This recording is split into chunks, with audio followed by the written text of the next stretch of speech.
Not saying what. Slide. Hey, good afternoon, everyone. Good afternoon, California Pacific time. I'm Jill Zandy. I'm the Executive Director of MATE Inspiration for Innovation. I'm also the MATE ROV Competition Coordinator. And I'm here this afternoon with my colleague, Matt Gardner. Hi, everyone. I'm Matt. That's Matt. He's the competition technical manager. And behind the camera, before I forget, is Newman Burial, one of our CMATE students who's here filming today. I want to welcome you. Here we are at the first Facebook Live of the 2019 MATE ROV competition season. Applause, applause, applause. Cheers, cheers, cheers. We are excited to be here. We are excited to bring you today, right now, the Scout Class Competition Prop Demonstration and Question and Answer. Whew, that was a mouthful. If you looked at our posting to our Facebook page or you got the notice, you know that after Scout we're going to move right into Navigator. We'll take a break, but we'll do the Navigator prop demonstration this afternoon. And then on Thursday, just to give you a preview, Thursday we are going to do the Ranger followed by the Explorer competition class prop demonstration Q&A. So we have a busy week planned, lots of great information. So what's wonderful about this, if you've been with us before, is Matt Gardner is going to take us through the competition missions. He's going to show you all the wonderful props that he designed and built. He's going to give you lots of insight and information about those and how to complete the task. You will see him demonstrate that right here. But even more exciting about today is that you will be able to ask Matt questions live right here. Type them in. I'll be watching the questions come in. We'll ask Matt. You'll get those questions asked and you'll get them answered live. Now I have to say, if you have to leave partway through or for some reason you're not able to tune in, this video will live on the MATE ROV Competition Facebook page. We'll also record this video and post it to both our YouTube channel and our Vimeo channel. So there will be plenty of opportunity to catch this if you miss it or to go through it again if you want to see it again because you feel like you missed some important information. So all that said, I'm going to remind everybody to subscribe. On your screen, you should see subscribe to the MATE ROV Competition Facebook page, and that way you will not miss us when we go live. You'll get notices. So I think that's it. I'm going to turn it over to Matt, and we're going to get you through this prop demo. Excellent. So we're going to get started. Just as Jill said, if you have questions as I'm going through something, type them in. Jill will see them, hopefully, and let me know. And even if we're already past something and you're like, hey, I want to go back to that, still write it in. We'll answer your questions. So, okay, we're going to start. I'm going to talk a little bit about the order of tasks. Now, I'm going to go through the tasks in order that they are listed in the manual. But in general, when you're in the water, you can do the tasks in any order you want. I'm going to talk a little bit about some things that have to be done in order as we get to those tasks. But in general, you can start with any task you want. Okay, so let's get going. So we're going to start with task 1, ensuring public safety, the dam inspection and repair. Or I was going to spell that word correctly.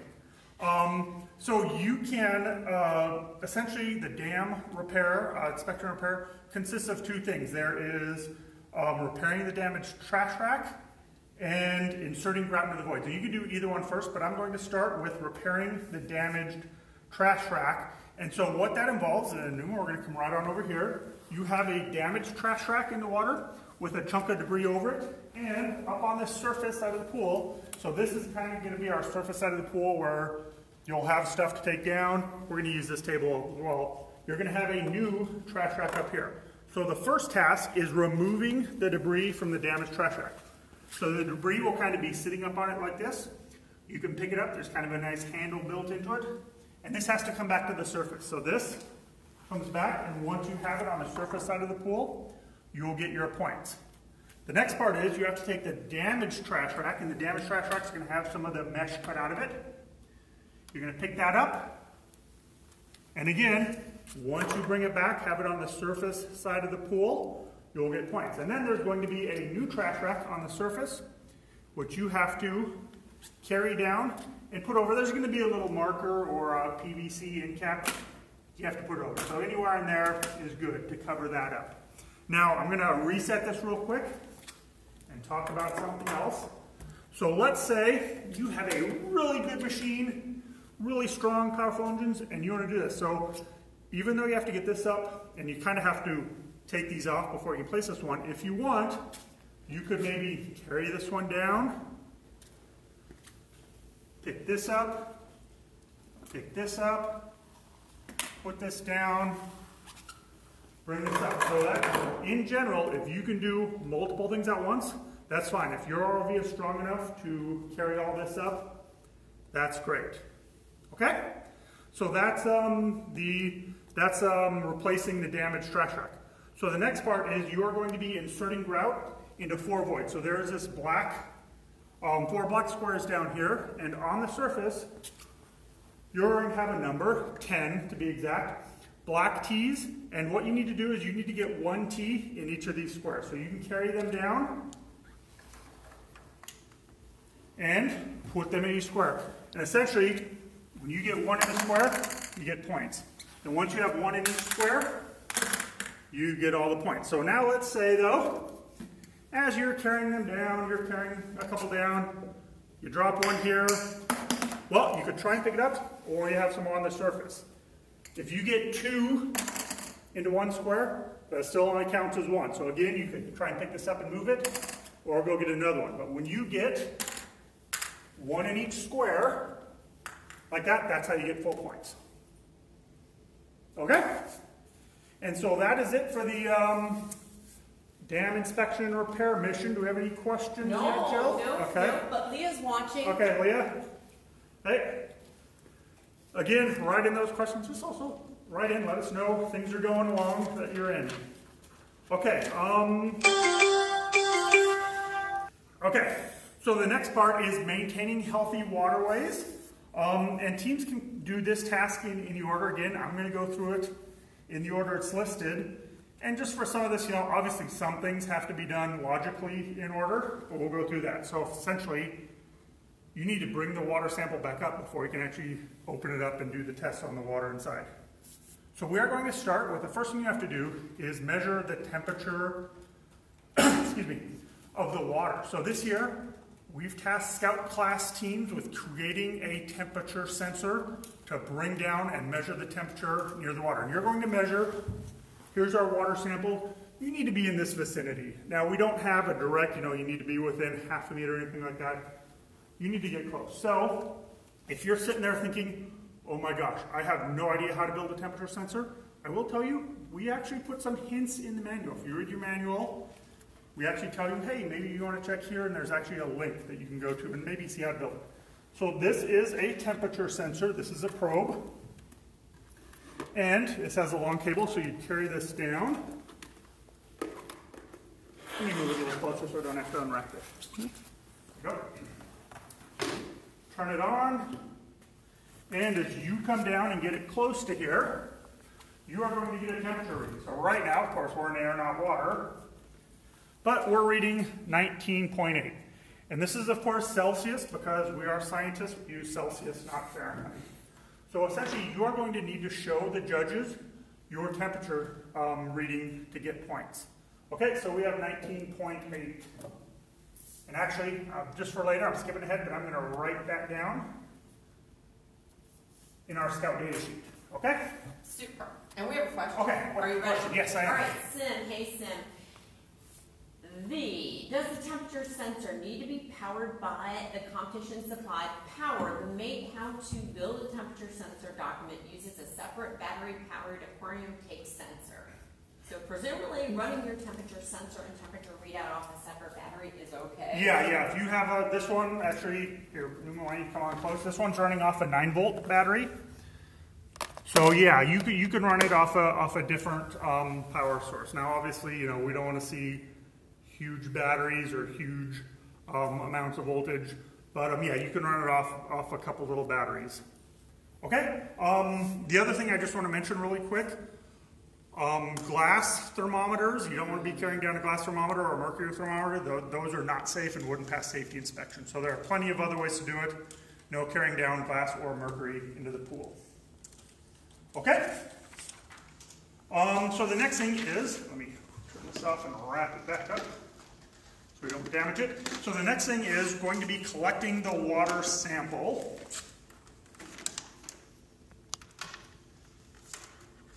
And it will be down on the bottom. And essentially some pipe with 2 end caps, and there's going to be a rope, and the rope has a little bit of flotation. It's going to kind of be floating up like that, so it's you have a little grab point. You are going to bring this up, and once you get it back to the surface side of the pool, we're going to use this. You get points, okay? So bring it back. Now, once you have it back, you're going to open it up, and inside, you're going to find 2 test tubes, one of which is labeled pH, and one of which is labeled phosphate. Okay, and they each have a liquid inside of them. And then we are going to run some tests on these. So we are going to start by using a pH kit to, excuse me, to check pH. So this is the one that we have specified. Now again, your regional coordinator may use something else, but this is a good one. So there may already be tabs torn off, or you may be required to pull off a tab. Pretty simple. And then you are going to open up your pH test tube. And now be careful when you do that. If you spill all this liquid, you're kind of out of luck. This is all the liquid you get.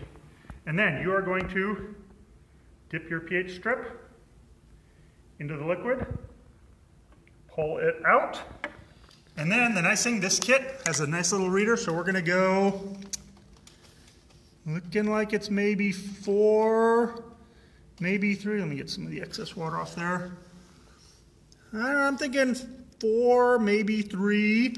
But the nice thing is you only have to be within 1. So if you reported, let's say it's definitely not 5, might be 4, might be 3, don't think it's 2. So let's say you said 3, and it's actually 4, that's close enough. So this is, like I say, right in there.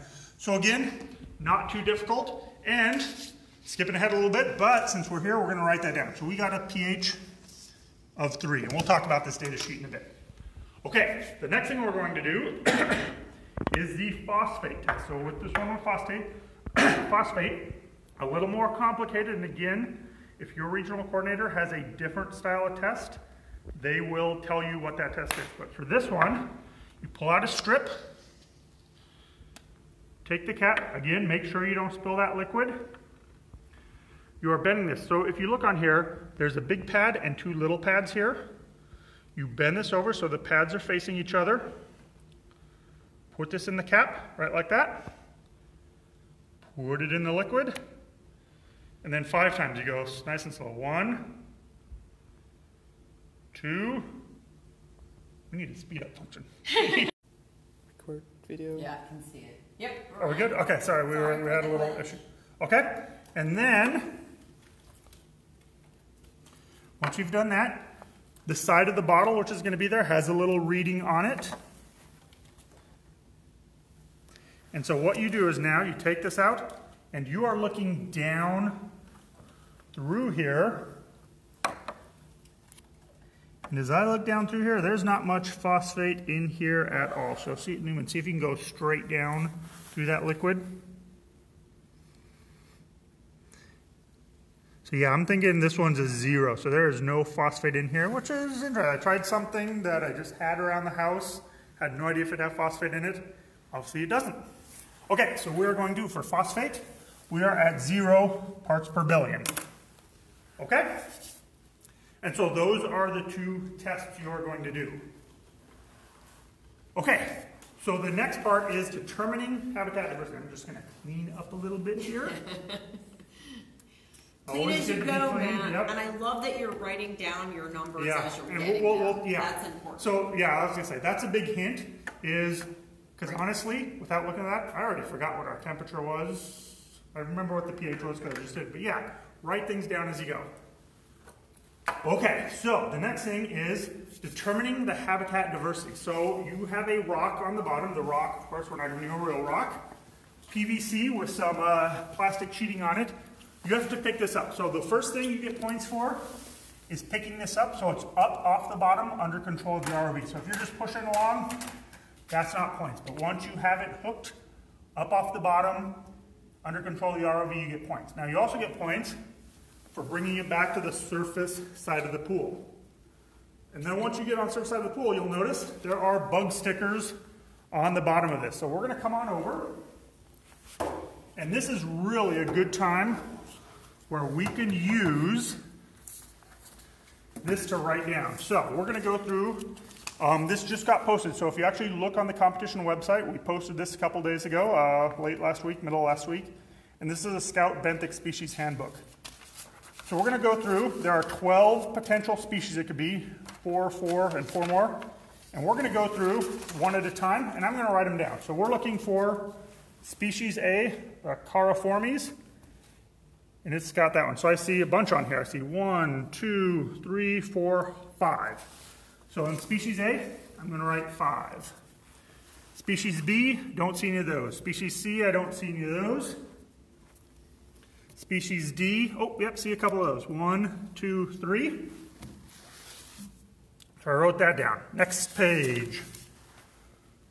See if there are any of those. I don't see any of those.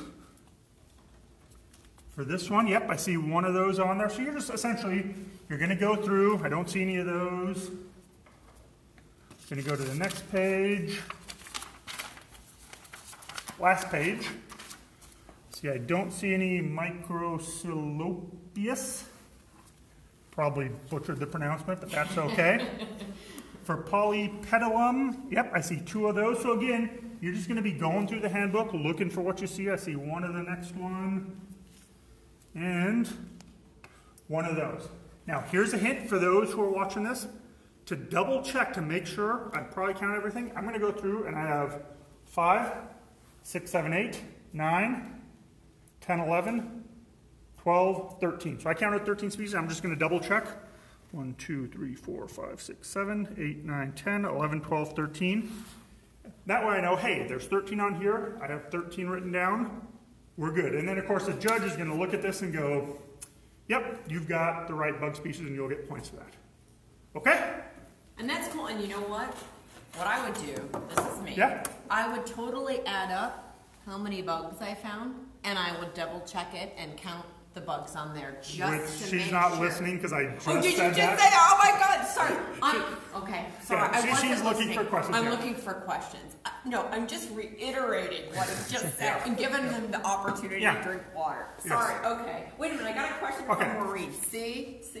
All right, can the rock be placed in the sample basket, or does the ROV have to bring it to the surface? So that's a great question. So you can have a sample basket that you have down there, and you can put the things in that you need to bring up and then bring it up that way. So yeah, if you had a sample basket, you could put this in the basket and bring multiple things up at once. Hopefully that answered your question. Okay.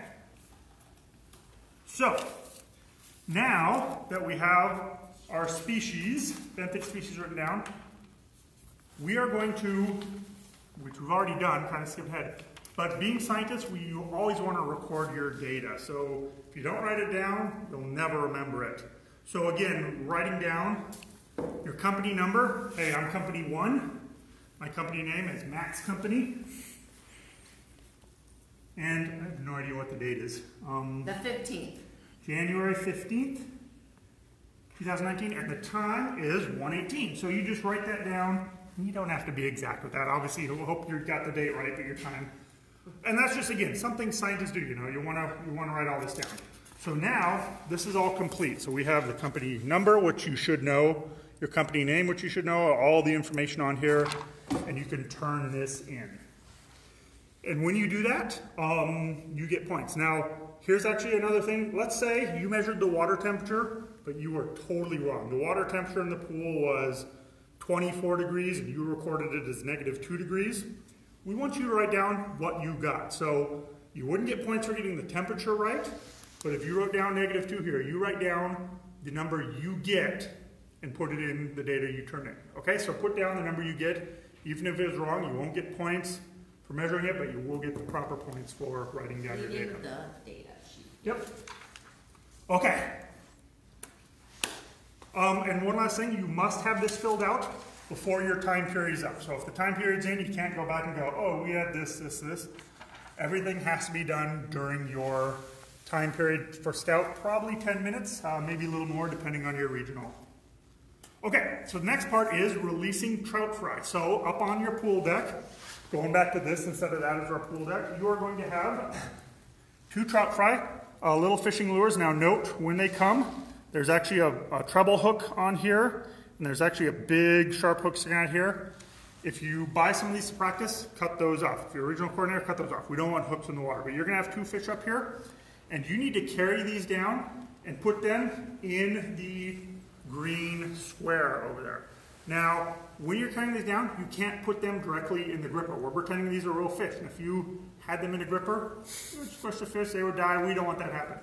So how you carry them down is up to you. If you have a little container or something, that's all up to you, but you need to carry them down and put them in the green square. So let's say you drop one there, drop one there. The other thing is, once they're out of your gripper, so even if you're carrying them down and they fall out, these are live animals, they'd swim away. So let's say you dropped them there, you can't go back and get them, okay? But once you get them in the green square, you're good, you'll get your points, okay? So the next part is you're going to be recovering some degraded tires. So it's kind of interesting. They used to use tires as fish habitat. They throw tires down there. It's places for critters to grow that fish eat, places for fish to hide. And they get degraded over time, so we want those out. And now we have these little pool rings. Now, of course, we're in air, so they sit down like this. But there is a little bit of flotation in each of these. So they will actually sit up like this in the water. And you have to pick them up and bring them back. Now, if you can get them both at once, that's great. If you need to do one at a time, that's great. But you get points when you bring them back to the surface side of the pool. Okay? Got a question. Excellent question. This is a great question from Sim. Thank you again, Sim, for writing it. I have some kids with writing issues. On the scoring sheet, can we fill in the team name, etc. ahead of time? So Yeah. So yeah, you should know your company number, your company name, date, and more or less the time you're going. You should have a schedule and know about the time you're going. Yeah, you could fill that in beforehand. And this might actually be on the table waiting for you, but it also may be in your folder. If you get a folder with your team, it might be stuck in there. And that's something your regional coordinator will tell you about. Because honestly, for mine, at the Monterey Regional, I'll probably tuck this in your folder just so you have it. And I may actually have some of the information filled out already. But yeah, it's a great question. Okay, so where were we? We brought down the trout fry. We brought wait, up another the question. tires. Another question. Okay. Hi, Maureen Barrett. If we use a container for the trout fry, can the container be left on the pool floor?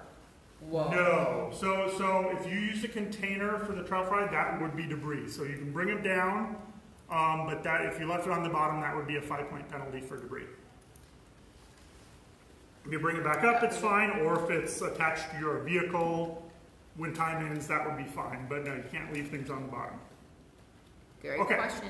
Okay. So the next part is restoring reef habitat, installing new fish or reef balls. So as I said, they used to use tires. Now they have these nice kind of cement circles that have holes in them.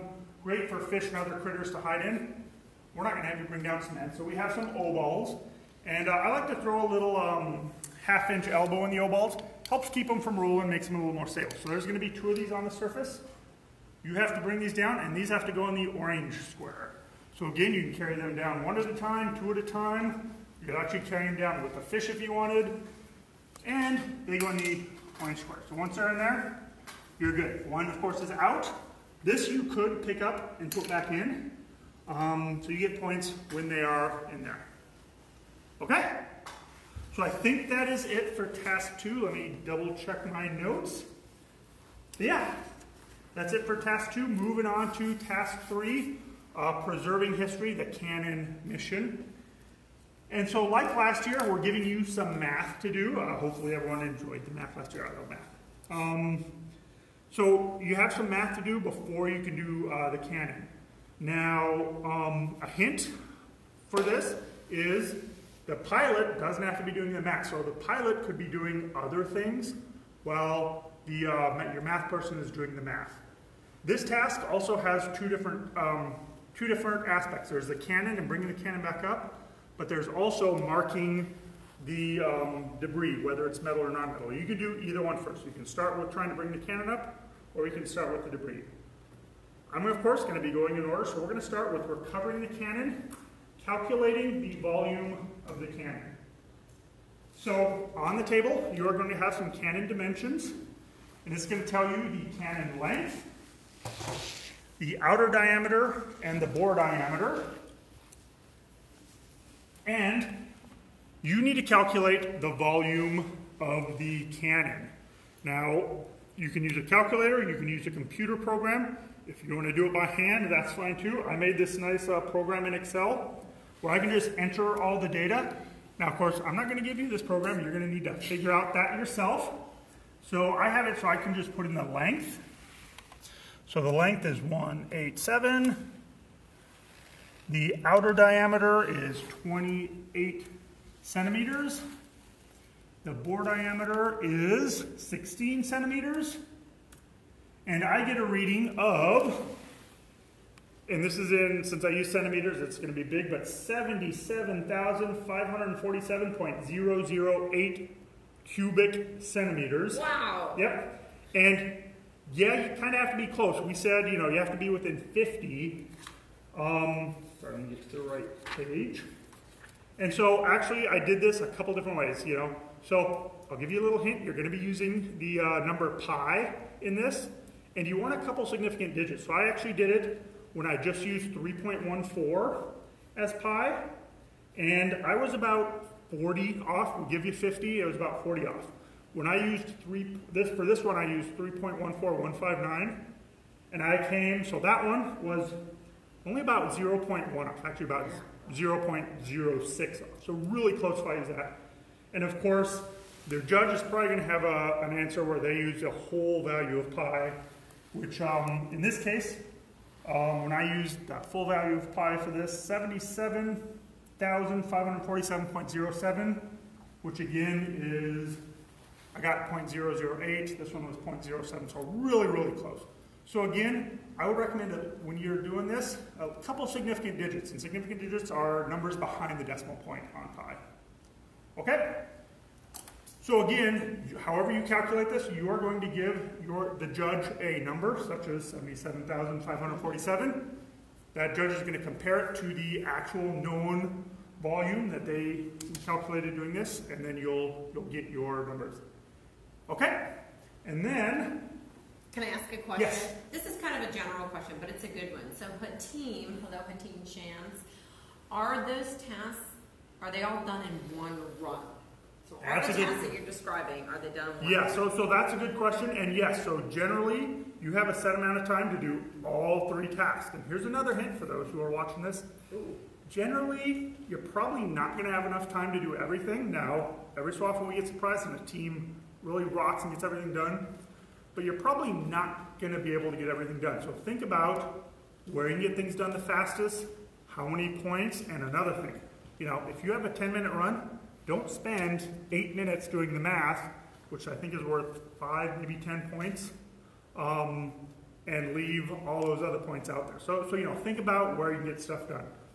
And also, talk to your regional coordinators. Some coordinators don't do certain missions. So again, that's where you want to talk to your regional coordinator, or if you look on your regional website, hopefully your regional coordinators will be putting out an information document which will tell you, hey, you have to do these tasks.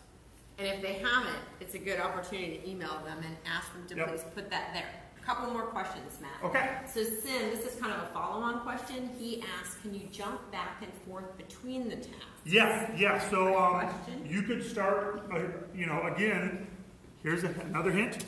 You're going to have this at the start. So you can have someone starting to do the math, but before you actually start lifting the cannon up, you have to have this math done.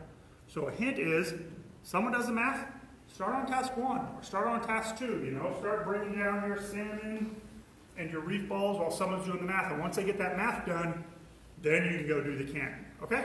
So yeah, you can skip around as much as you want between the tasks. Awesome. And speaking of math, question from Laura Curtis. Hi, Laura. Do you have to round your answer to a certain number of significant digits? No, as I said, you have to be within 50 centimeters cubed. So, you know, generally if you just round to centimeters cubed, but if you want to give your your judge, mine came up with 3 numbers, 3 significant digits. As I said, I came up with .008. You can do that, but generally you have to be within 50, so you can round a little bit at least to the final number. Yep. Any other questions, or are we good to go? No, that's okay, it. Keep excellent. going. Great questions, by the way. Yep. We can help work all these problems out. Okay, so the next thing is you're going to bring this cannon back up to the surface by attaching a lift bag. And I do want to say, so here's the cannon. It's just a chunk of pipe with a U-bolt on it, and there is a weight in here. So it's about 2 pounds of weight in here, plus a U-bolt, minus this pipe is actually buoyant, so it floats a little bit. Yours may not. So you need to attach a lift bag, and then pump up that lift bag and bring it back to the surface. Now, we have a couple of choices here. Some regionals may provide a lift bag and pump for you. Some regionals, you may just be on your own. So again, this is where you can look at your regional information document and see, hey, is my regional coordinator providing this for me, or are we going to have to build your own? So you may be on your own for building your own lift bag. And if you're like, oh my gosh, I have no idea how to build a lift bag, we have some instructions on how you could build one.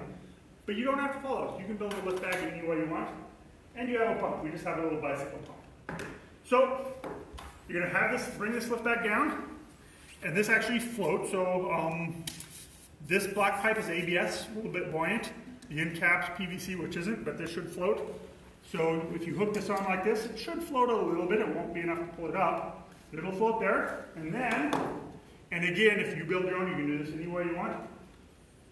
This was actually very similar last year. This is a bicycle pump that pumps air through this tube down to the bottom end, which you'd have on your thing, on your ROV. So if this was here, put this in here, and as you pump, this fills up with air, and eventually, if you get enough air in, this comes up to the surface, okay?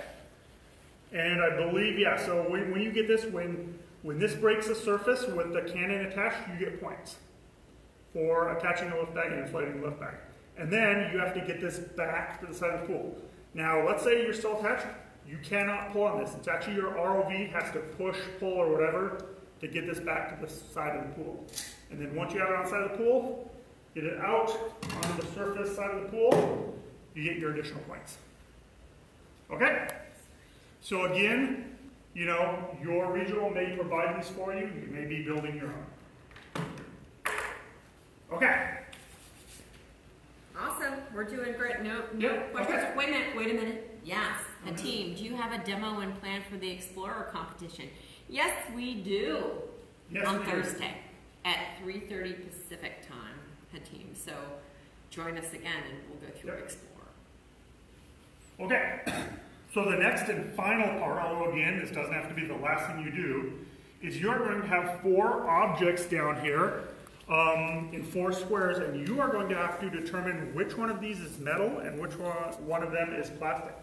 So these are made attached to a brick just to hold them down, PVC, but this pipe in here will either be PVC pipe or it'll be metal pipe. And so you need to devise a sensor and determine which of these are metal and which are non-metal. How you do that is up to you. Again, be creative. I don't have a sensor here because I don't want to give any hints. So I'm going to do something really bad. I'm just going to go, okay, this one, not metal. Matt can tell from That the one's sound metal. of it. Yeah. He knows. And so again, this is not a way to do this. That one's metal. That one's metal. So I have these 3 metal, that one is not. Now one of the things you have to do is, I'm going to have you come on over here, is you are going to have a map, side of the pool and 4 squares, and you are going to mark an M in any which is metal and an X in any which is not metal. So we're going to say this is the side of the pool here. So I identify this as metal, metal, metal, non-metal. So on this I go metal, metal, metal, non-metal.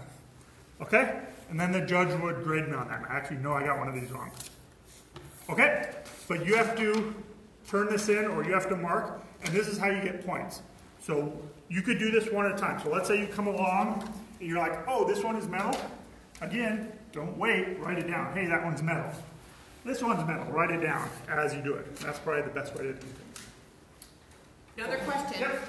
Okay, Sim asks, and I think you answered this, but you could reiterate. Does the ROV have to disengage for the ascent of the cannon, or can it remain holding the airbag? Yeah, so you can come up with your cannon. So if you are attached on and pump that full of air and it goes up, you can go up with the cannon. So you know you do not have to disengage from the cannon. But you can't, like you demonstrated, you can't could. pull your tubing. So you can't pull on the tubing. Your ROV has to do the driving. Once it's on the surface, your ROV has to push it in. You can't pull on any ropes, tubing, tether, anything like that to retrieve it. And you can't jump in and get it. You cannot jump in the pool. Yeah. So, Laura. And honestly, I will say, generally, if you not jumping but even falling, you're disqualified for that demonstration run. Now, hopefully, you get another one, but and then you're wet all the rest of the day. and then you're wet. Okay, Laura says, is there anything, or she asks, I should say, is there anything covering the metal tubing such as plastic electrical tape? Yes. So we have just a layer or two of plastic black electrical tape over these, so you can't visually determine. So if you look at these, you can't just look at them and go, oh, that's metal, that's non-metal. So yeah, they have black electrical tape over them so you can't see, but that shouldn't stop any type of sensor from working, whatever you build. Thank you, Matt. Okay. And then, the last thing is you are going to mark the 4 cannon shells as metal or non-metal. So on the surface, you're going to have 4 markers. The markers are just a T-painted red with a little bit of, rope in here, and they would have a little bit of flotation. So this one has flotation, didn't get flotation on the other ones. But so you're gonna have these and you're gonna take them down, but you're only marking the ones that are metal. So I determined these first 3 are metal, so I would drop 1 in there, 1 in there, and 1 in there, but not that one, okay? And this is actually an all or nothing. So if you mess up and let's say you drop this one here, and you're like, oh, they're all metal, you wouldn't get points. But once you have it, where only the ones that are metal are marked, then you'd get your points. Okay? So that's it for the missions. I have a few other general things I'm going to go over, but if you have additional questions, now is the time to get them in, because we'll be wrapping this up in just a couple minutes. Taking a breather and launching into a navigator later. Okay, so I talked about this and we actually had a question, but the order of tasks, I'll just go over it again, thank you, Jill. Yep. Is you can do tests in New York. So you could start with measuring and determining if these are metal or not. You could start with bringing down trout, the trout fry. You could start with task 1, or you can start with the grout.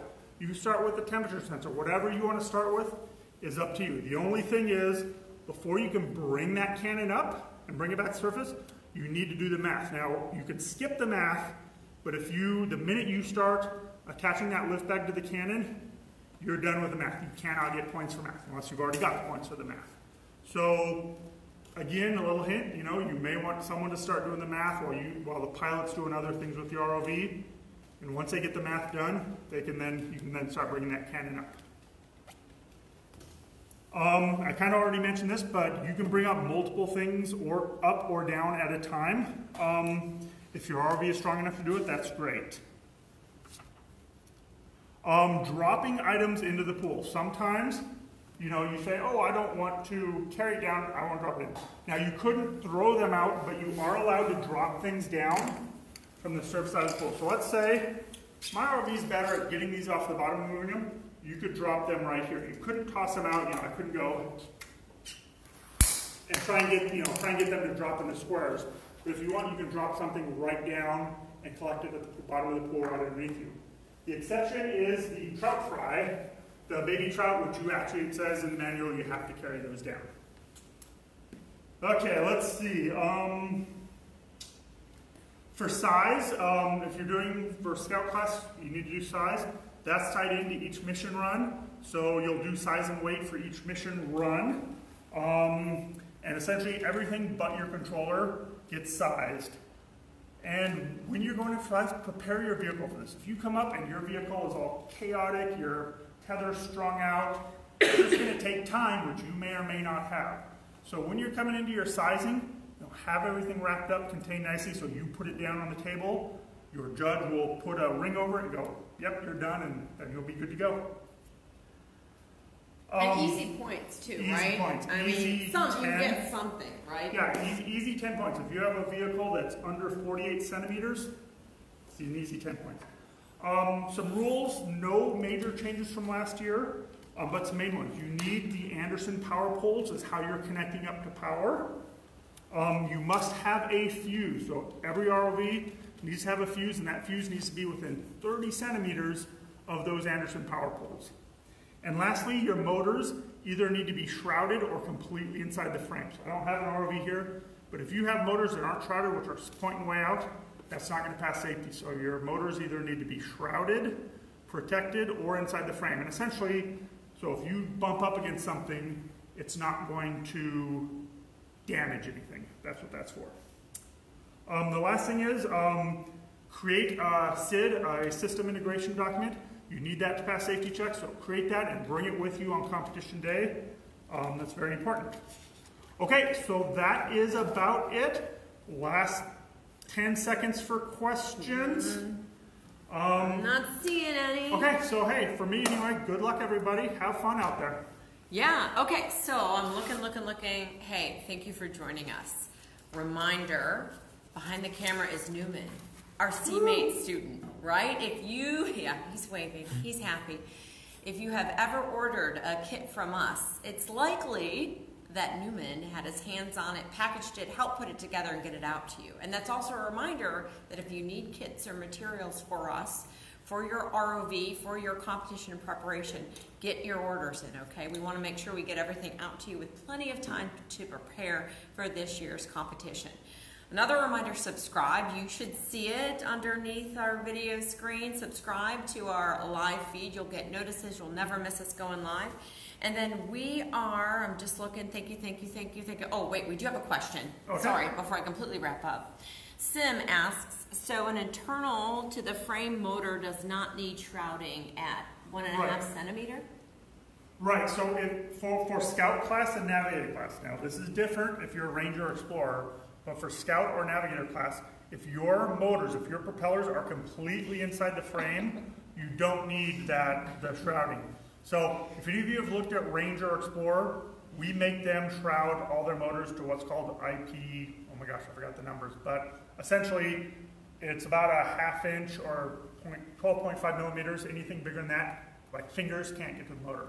But for Scout and Navigator, if your motors are inside the frame, you're good. So essentially what it would be is, if you bumped up against the wall of the pool, that wouldn't be allowed. You wouldn't pass your safety check. So, okay, so Maureen asks, I love this question, Maureen, when is Scout going to be invited to the internationals? Maureen, you are always invited to bring your Scout class team. They might not be competing, but they can always come, right, Matt? Yeah. Yeah, at this time, we're probably not ever going to have a Scout international competition. Yeah, it would have to be like a 5-day competition. And Maureen, because you're listening, Maureen, New Jersey, right? Okay, Maureen, moment of silence for our Philadelphia Eagles loss on Sunday. No laughing, Maddie. Okay, moment of silence. All right, we're going to get over it. Best of luck to the Saints and all the other teams. Matt is over his Seahawks loss. Go Hawks. Took him 2 weeks, but he's good. We'll get over it too, Maureen. Next year, right? Go Eagles. You knew that was coming up, anybody who's ever watched these Facebook Lives. All right, I think that's it. We're going to take a break, and we'll be back here at 3:30 Pacific time for the Navigator competition prop demo. Matt's going to clean this out, move a Navigator. Newman's coming back to film, right, Newman? Yay, Newman's with us all day. All right, I think that's it. Thanks, everyone, for joining us. See you again soon. Bye.